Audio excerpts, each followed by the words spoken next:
Mana antaranmu?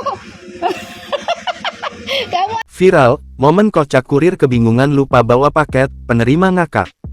Tengah beredar sebuah video yang memperlihatkan tingkah kocak seorang kurir lantaran ia lupa membawa paket.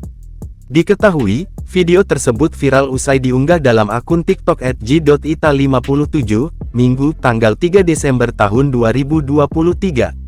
Di awal video seorang kurir menggunakan pakaian serba hitam dan mengendarai motor berhenti di depan rumah penerima. Setelah berhenti dan memarkirkan motornya, kurir tersebut justru celingak-celinguk kebingungan. Alhasil si penerima yang sudah siap sedia menerima paket pun ikut memberi komentar. Melihat ekspresi tukang kurir yang terlihat kebingungan, si penerima pun tertawa. kelewatan, ya Allah. Apa kamu antar?